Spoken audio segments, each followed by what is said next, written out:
The year is 1095. Bells ring across Europe, priests raise their hands toward heaven, and the faithful kneel, trembling, before stone altars. A message is about to echo across the continent, a message that will set the world on fire. It begins as a call to rescue the Holy Land. But behind the words "God wills it" lies a far more human story of fear, ambition, and power.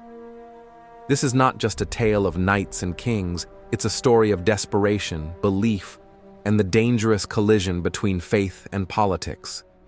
This is the First Crusade, the war that reshaped the Middle Ages and still casts a shadow on our world today. 1.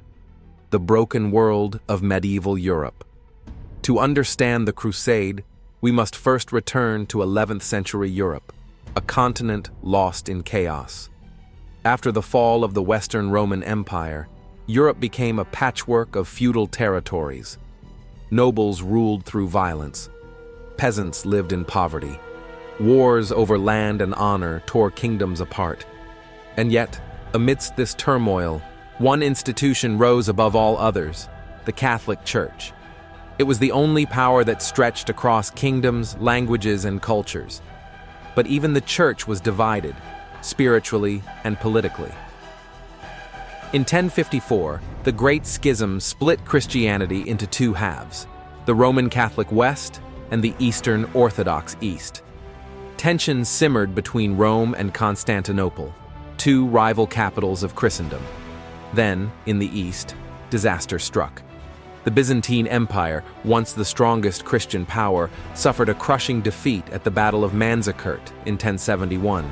Most of Asia Minor fell to the Seljuk Turks, Muslim warriors expanding rapidly through the Middle East. Byzantine Emperor Alexios Theocomnenos realized his empire stood on the brink of collapse. And so, he did something extraordinary. He asked his Western rivals, the Catholics, for help. 2. Pope Urban II's call. When Pope Urban II received Alexios's plea, he saw not only a call for aid, but a chance to unite Christendom under Rome. The papacy at the time was fighting for legitimacy after years of corruption and internal conflict. Urban II needed a cause, one powerful enough to rally knights, nobles, and peasants alike behind the church. He found it in Jerusalem, the sacred city revered by Christians, Muslims, and Jews alike. In November 1095, at the Council of Clermont in France, Pope Urban delivered the sermon that would ignite the Crusades. He described the suffering of Christians in the East, the desecration of holy places, and the threat of Muslim expansion. He promised forgiveness of sins, eternal salvation, to anyone who took up arms in the name of God. Then came the phrase that would echo for centuries: Deus vult, God wills it. The crowd erupted.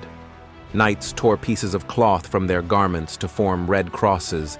They swore to march east, to liberate the Holy Land.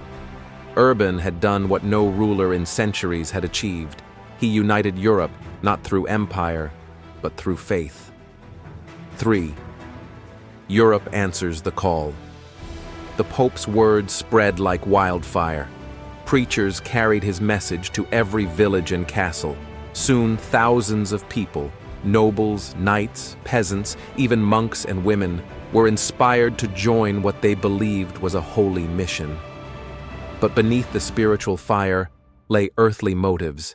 Many were poor and hungry, hoping for land, wealth, or escape from a life of suffering. Ambitious nobles saw opportunity to gain glory, to carve out new kingdoms in the East, and the Church promised divine reward: fight, and all sins would be forgiven.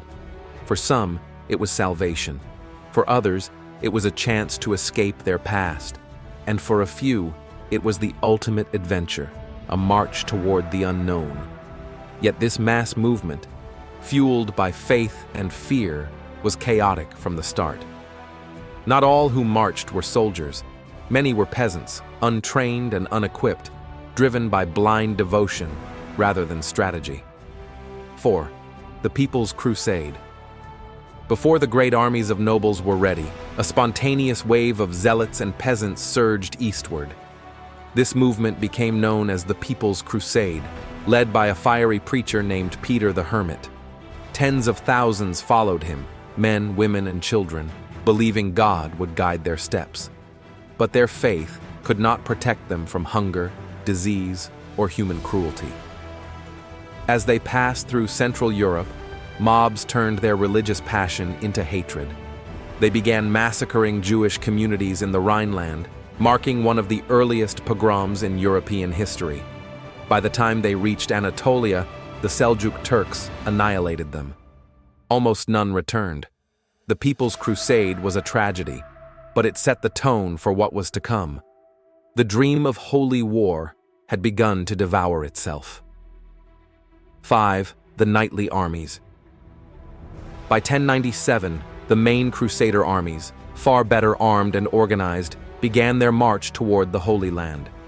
Led by powerful nobles like Godfrey of Bouillon, Raymond of Toulouse, and Bohemond of Taranto, they numbered around 60,000. Crossing through Byzantine lands, they swore loyalty to Emperor Alexios. But mistrust simmered. The Byzantines saw them as unruly barbarians. The Crusaders saw the Byzantines as weak and treacherous. Once in Asia Minor, the true hardship began. The journey was brutal. Deserts, famine, disease, and constant ambushes. Thousands perished along the way. Yet the Crusaders pressed on, driven by faith and desperation. At Nicaea and Antioch, they fought bloody sieges. At times, starvation forced them to eat the flesh of their enemies. But every victory strengthened their conviction that God favored them. In June 1099, after 3 years of struggle, they reached Jerusalem.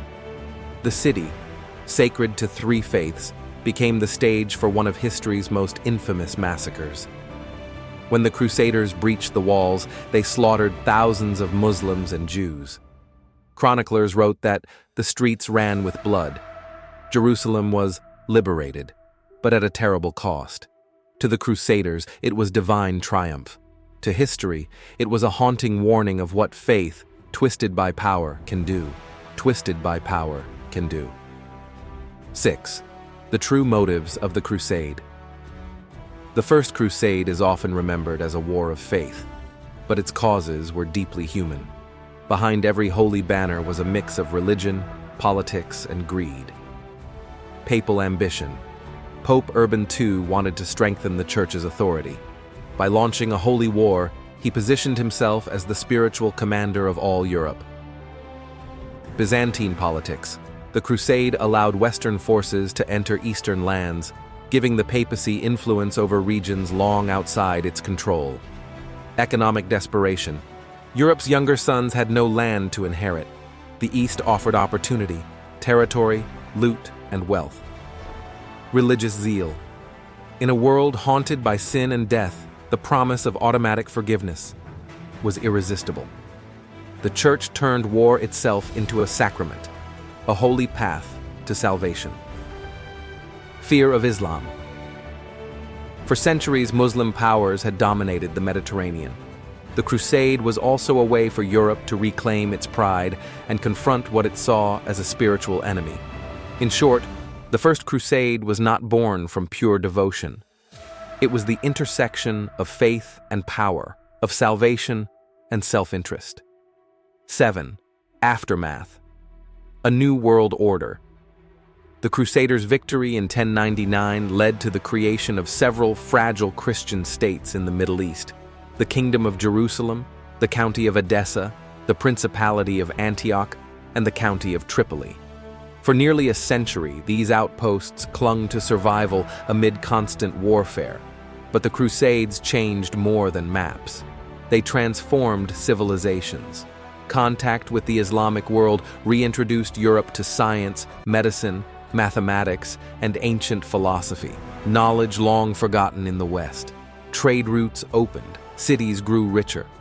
The Crusades, born in violence, ironically helped lay the groundwork for the Renaissance, yet they also left behind deep scars. In the Muslim world, the Crusades became symbols of Western aggression and betrayal. In Europe, they planted seeds of intolerance that would bloom in future centuries, from the Inquisition to colonialism. The Holy War that claimed to save Christendom ultimately revealed its darkest impulses. 8. The lessons of the First Crusade. The First Crusade was both a miracle and a catastrophe. A miracle because it united a fractured Europe. A catastrophe because it did so through violence sanctified by faith. It proved how deeply the human spirit yearns for meaning, and how easily that yearning can be manipulated. Faith can inspire compassion, courage, and sacrifice, but when fused with power, it becomes something else entirely: a weapon, a tool to justify conquest, massacre, and empire. The Crusaders marched believing they served God, but in truth, they served human ambition, cloaked in divine light. And perhaps that is the timeless lesson of the First Crusade, that the greatest battles are not fought between religions, but within the human soul, between belief and control, hope and fear, salvation and sin. Conclusion: the First Crusade began with words, a sermon in France. It ended with blood in Jerusalem. God wills it, they cried. But who truly speaks for God? History reminds us that when faith becomes a flag and salvation a slogan, humanity loses sight of what is sacred. The story of the First Crusade is not only about the past, it's a warning about the future.